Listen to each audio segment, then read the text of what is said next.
Hello, welcome to AQS Inmate Call, and I am your host, Joel Wilborn. And this episode we can consider a part two to a previous podcast that was broadcast on May 21st, 2025. The name of that podcast, The Case of Shalin Alltus. And in that particular podcast, Shalin described the crime that she was convicted of and that she's currently serving a sentence for. And she gave the side of the story that she didn't share with too many of the public and even her family. After hearing that podcast, family members were willing to share their side of the story.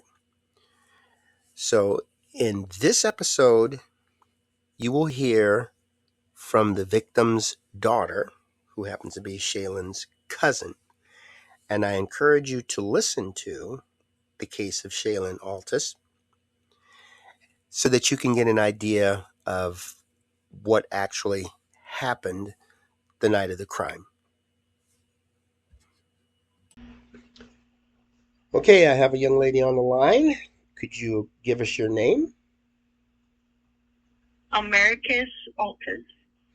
All right, and I'm going to give the floor to you and let you go ahead and tell the audience what it is that you feel they need to know. Go right ahead. All right. So I just kind of wanted to go through based off of what my cousin had said, because when she had said her story, part of it was true, and parts of it weren't true. It was a very big mixture of everything, and some of the things and comments she had said, she had kind of twisted it to kind of better fit her story. And I just kind of wanted to go through and kind of clear some of those out. So when she had started off by talking, saying that she was raised by her mom and my dad, that's not true, because her parents, they used to live in a trailer park. My dad was living in Yakima, Wiley City at the time, technically, which is pretty much right next door to Yakima. And my dad had a house, and his brother, which is Shalin's dad, and his wife, they lived in a really small trailer park kind of thing or whatever. And she lived with her parents. She never lived with us. She came and hung out with us and stuff, and she's constantly calling my dad to come over to our house because she didn't like being home, because her situation really wasn't the greatest at home. So that part wasn't true.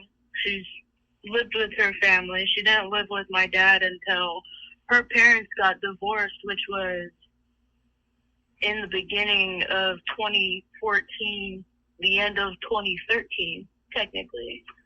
And then she went on talking about how she was introduced to my dad at 10 years old. That's not true, because I have pictures in my baby book where my mom was pregnant with me, and my mom's holding Shalin as a 4 or 5-year-old child, and my dad's standing right next to me in the picture, which I will provide you that picture. So that part isn't necessarily true. I did want to bring up that my dad wasn't a perfect person and stuff. Everybody kind of has their dark side and whatnot. And my dad and his siblings, they grew up in a very abusive, malicious, very toxic, cruel, you could not imagine having to go through what my dad and his aunts and uncles and it's insane. It's crazy and it's brutal, and I wouldn't doubt the issues that they have nowadays and stuff, or back then. My dad's not here anymore. So my dad, he had really bad anger issues. He would get angry super easily. It wasn't hard to upset him and stuff. My dad was never like a violent person though. He would just kind of like scream and yell and stuff and hoot and holler about what he was upset about. As soon as he was done, I was just kind of there. He would go off by himself and debrief and whatever. And by the time he came back around, like, he was fine and stuff. So I just wanted to clear that part up. But my dad, when Shalin was little, my dad was always around and stuff because of the fact of my dad and his siblings growing up really harshly. My uncle wasn't doing a good job raising his kids. And in a way, my uncle and aunt, they were kind of damaging their kids and traumatizing them in ways because they were staying up all night long, drinking, doing drugs, not paying attention to their kids, not paying attention to Shalin and Ashlyn and Larry and Hunter, which is all of Shaylin's siblings. They weren't going to school. Nobody was taking them to school. And so they were constantly missing school all the time to a point like where the state was contacting them and stuff. And so my family stepped in a lot to help them because, I mean, we all felt bad for the kids because it was the kids that were suffering from, like, their parents' actions and stuff. So my dad kind of felt obligated to help his brother and stuff and try to, like, get him back on the right track. So my Papa Larry and Grandma Robbie, which is my dad's parents, and our grandparents, mine and my cousins, they ended up taking the kids in for a little bit just so that they could go to school and whatnot and actually get an education. And then something kind of happened with that, and they ended up going back to their parents. And I want to say that, gosh, it was such a long time ago. I was so little. Pretty much, like, my dad was just around a lot because he really felt bad for his brother and all their kids and whatnot. And he was really honestly just, like, trying to help them out and stuff. And I mean, like Shalin was saying, like, when she would call my dad, like, my dad picked up, he answered. Like, that wasn't a call that he missed out on and stuff. And those things, like, that was true and stuff. And it was because, like, my dad really cared about Shalin and all them. Like, he saw her as his daughter and whatnot. It wasn't out of a sexual matter. And nowhere have I ever had my dad touch me and stuff. And my dad is just never, ever has been known to be that person. Ever, actually. And you can go and look it up, and it's kind of just ironic that this is like the first time he's ever being accused for anything like this. Because he's never been accused of molestation or rape or anything like that. I did want to say, like, when she was talking about Parker coming into play, that was true. He was brought in the picture by Ashlyn, which is Shaylin's sister. Her mom did give her up to the CPS, which I did feel so bad for her, because I can't imagine your own mother telling you that she loves and cares about you and is giving you up because of how much she loves and cares about you and whatnot. So when she was talking a lot about her mom and stuff, and a lot of, like, what her mom was doing, her dad was also a part of that, I would like to mention. her dad was just as well apart as her mom was. I'd like to mention that she does not mention her dad due to the fact that her dad is helping her out so much. And she doesn't talk badly about her dad to kind of like protect him in a way, which I'm not saying is a bad thing, I guess, because it's your dad. You could protect your dad. I mean, technically, in a way, that's what I'm doing. So I guess it makes it fair. But I did want to mention that her dad is just as bad as her mom. And then, as she was going on, she had brought up child pornography pictures. And she had mentioned that at the time, when she came to live with us, that CPS didn't know about the pictures.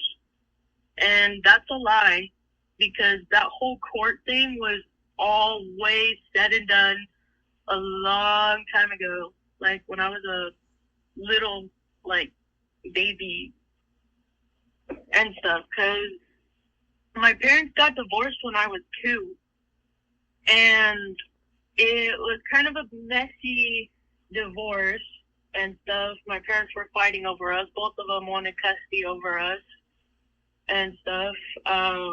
And there was just a lot of back and forth from both of my parents, and we were having a lot of physical issues, me and my brother and stuff. Like, I wasn't cleaning myself properly down there. After I would use the bathroom, I would just kind of let it go. Because, I don't know, I thought I was skipping a step and making the time go by faster as a kid. I don't know.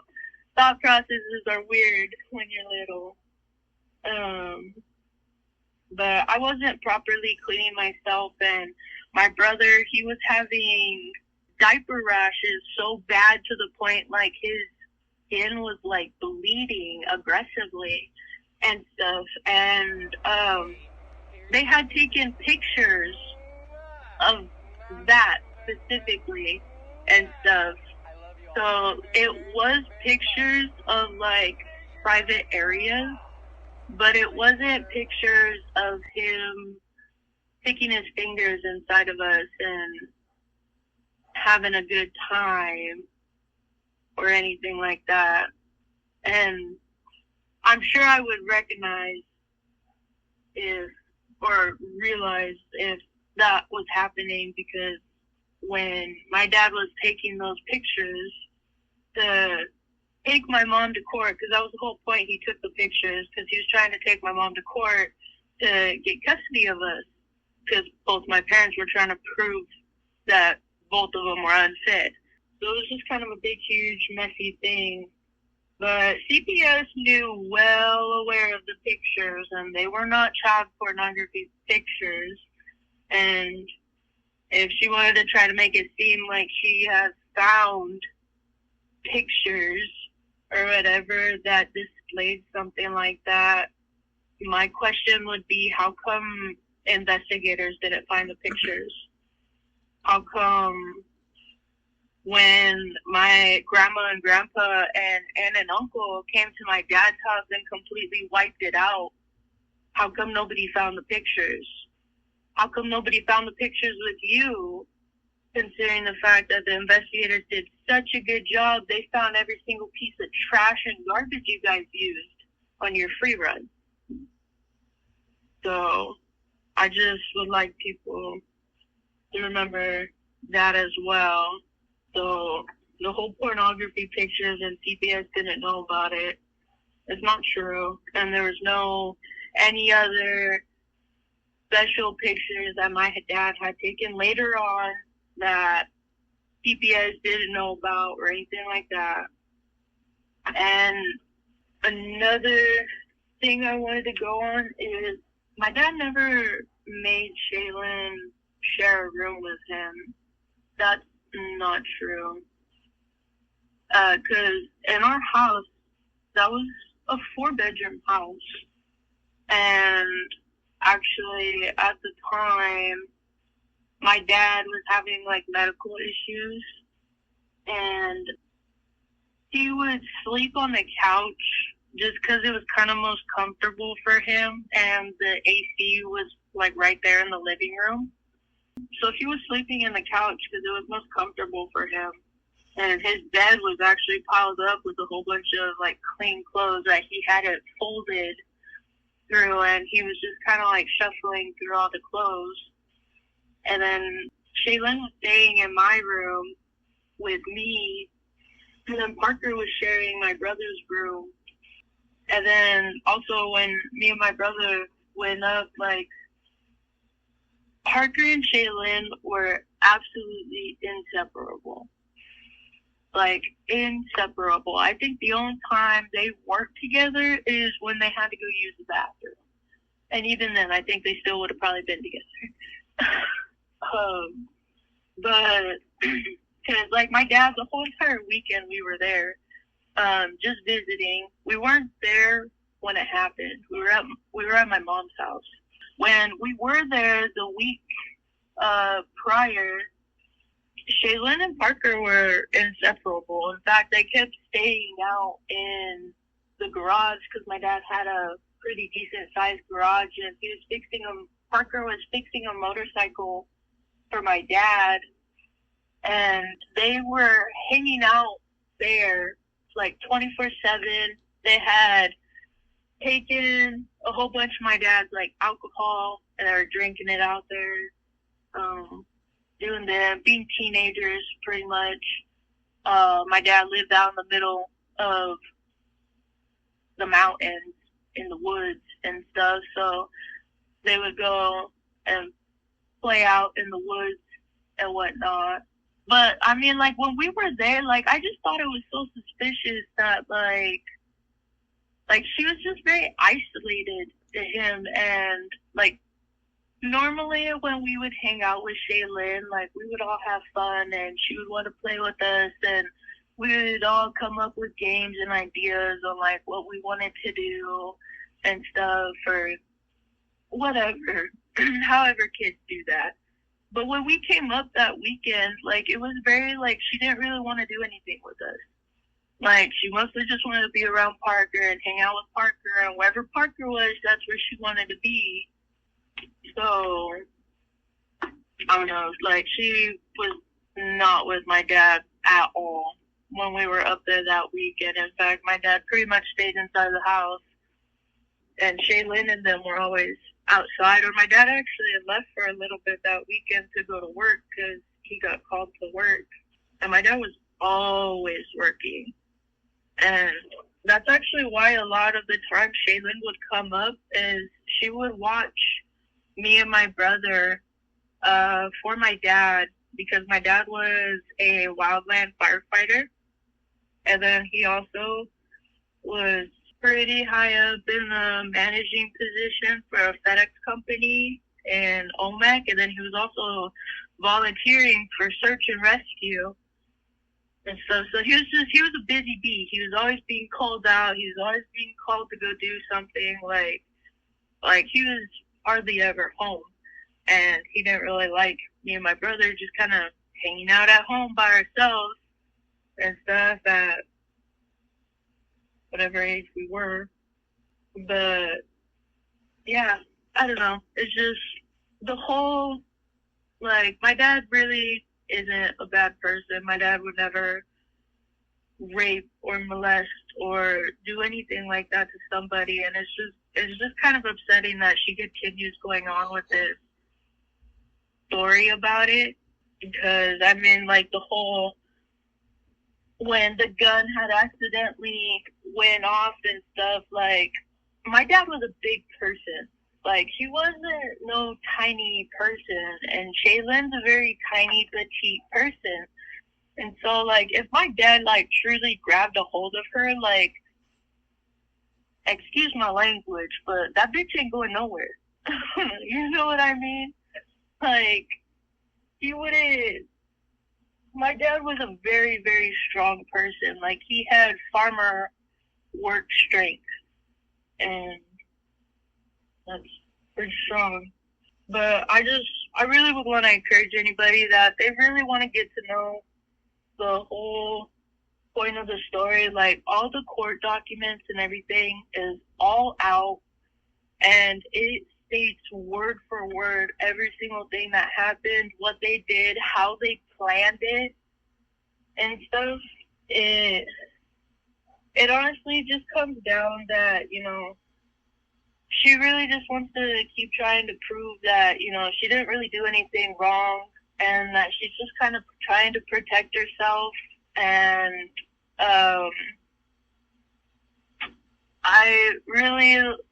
I'm going to stand here and protect my dad, because, yeah, my dad had his flaws, and, yeah, he had anger issues and whatnot, but he has never, ever, ever hit me. I've gotten spankings as a kid, but that's also a punishment style, parenting style that a lot of parents use quite often. And it wasn't like my dad was abusing that, because, when I would get spankings, it was one spanking and one and done. That was it. It wasn't like a continuous smacking around or anything like that. And my dad never just like randomly smacked me around out of nowhere. And so for her to also paint the picture that my dad constantly smacked her around 24/7, like, that's not true, because you can ask me and my brother, you can ask any of my dad's ex-girlfriends, or even my own mother, who was married to him. My dad has never hit them. My dad has never once tried to smack them around inappropriately because he doesn't like how they're talking and whatnot. And then also, not to mention that while Shalin was living with my dad had a girlfriend, and her name was Willie. And Willie's actually the one that found my dad.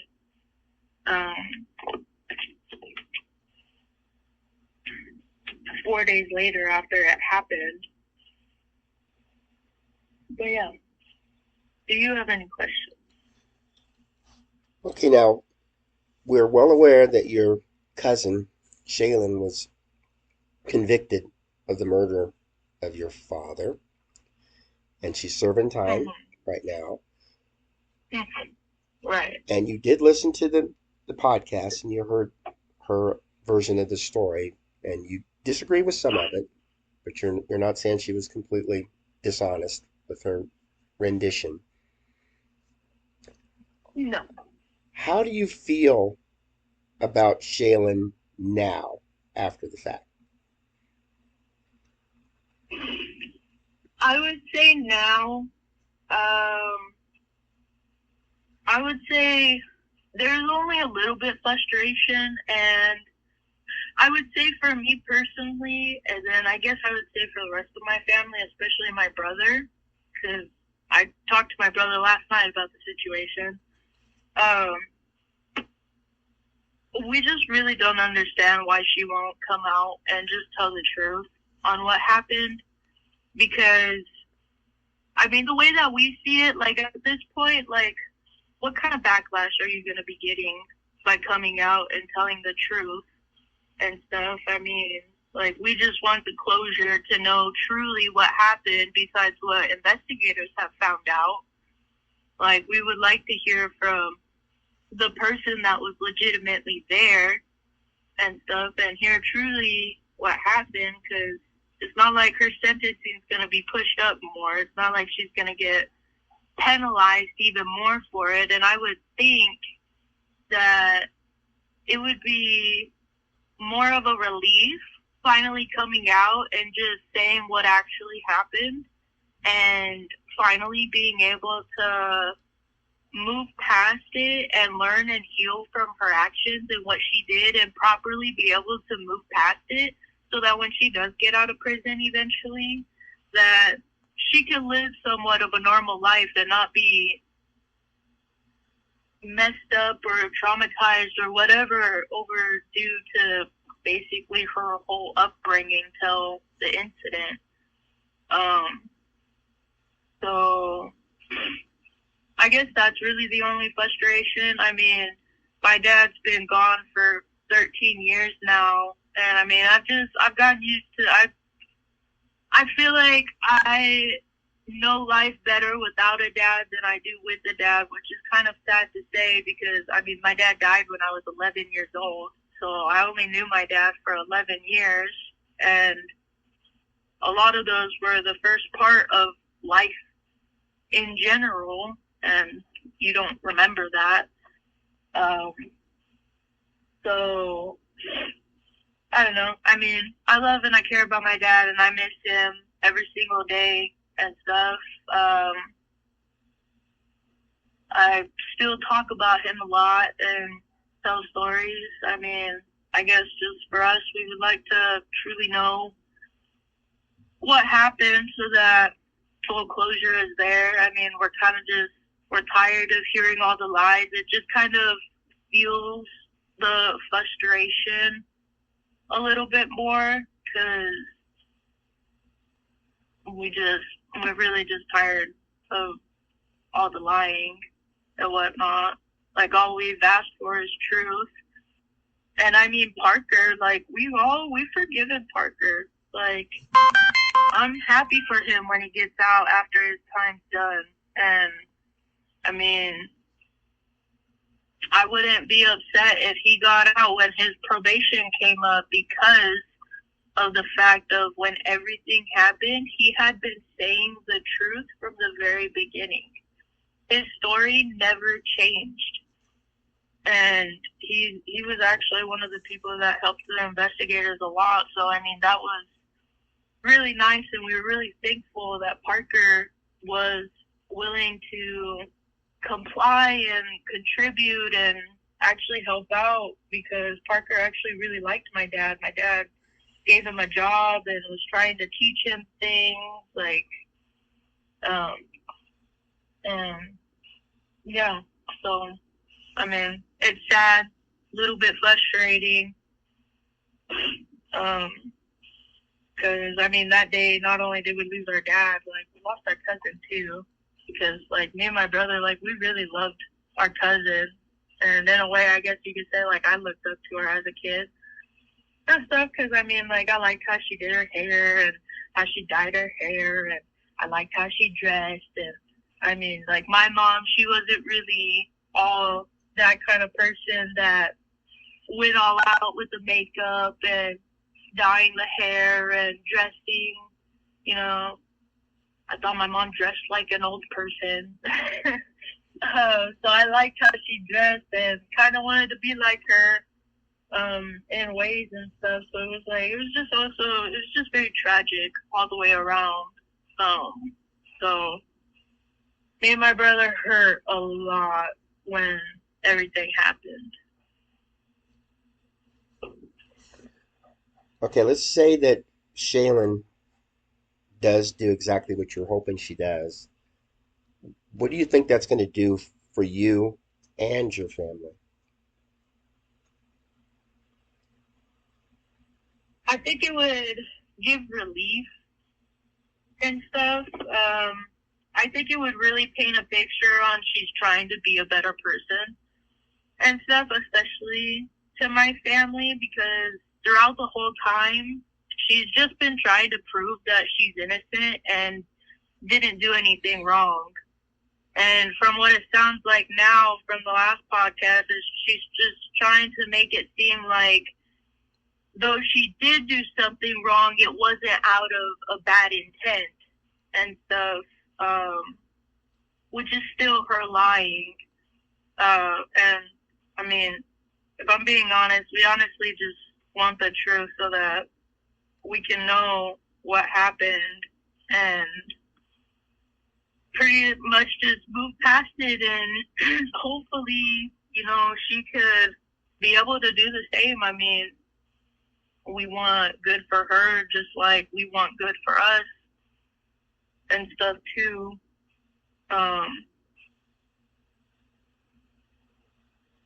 Yeah.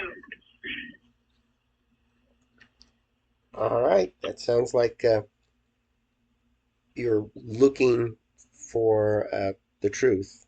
out of this, and you feel that she's just holding back for some reason, and it's just creating a lot more questions, and it's kind of hard for you to accept her explanation for stuff. And I think by getting this out, you're helping to uh, get closer to finally coming to the conclusion that you're looking for. And I'm hoping the whole family will be able to come back together. This is a terrible tragedy, and it doesn't need to get any worse. Right. I think all of us just need to properly heal from the situation, and that just means like everybody just kind of needs to take accountability for their actions, because I mean at the end of the day, like that's how you move past things, that's how you learn from things and stuff. It's making mistakes and doing actions and learning from them. I mean that's kind of the whole point of life and stuff. I mean life's gonna throw things at you, and yeah, it might suck or whatever, but taking accountability and doing your best to move past it and not do that again, I mean, just it makes things a lot easier instead of having a bad attitude about it. All right, so before we leave, let's just give you an opportunity to say something directly to Shalin.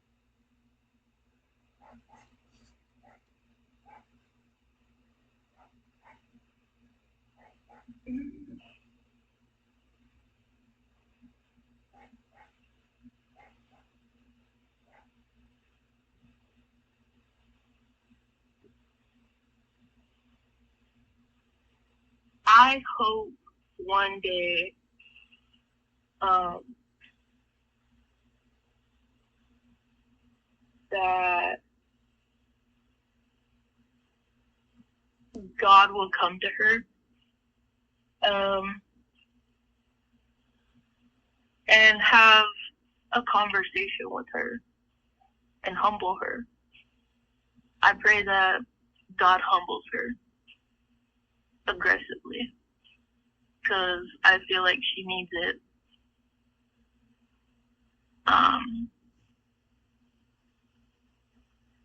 I mean, I feel bad a lot of like what she's been through and stuff. I really do, and I have sympathy for it, and I give her so much remorse for it. But the way that I see it is, you're an adult now. You need to take accountability for your actions, and that's kind of how it works as an adult, unfortunately. And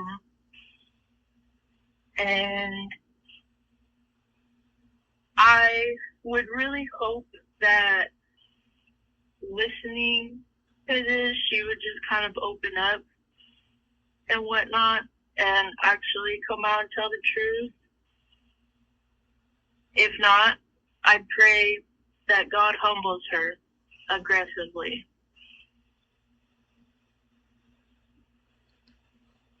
So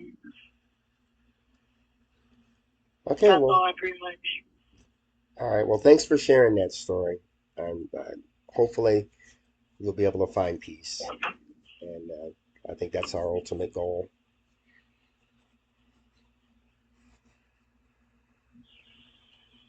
I will agree.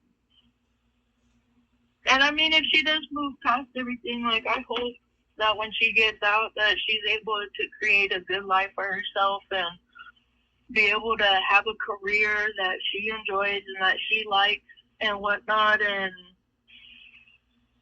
you know, maybe chooses to have kids if she gets out a little bit sooner or ends up adopting or whatever. I mean, like I hope that everything goes well for her. I truly do. And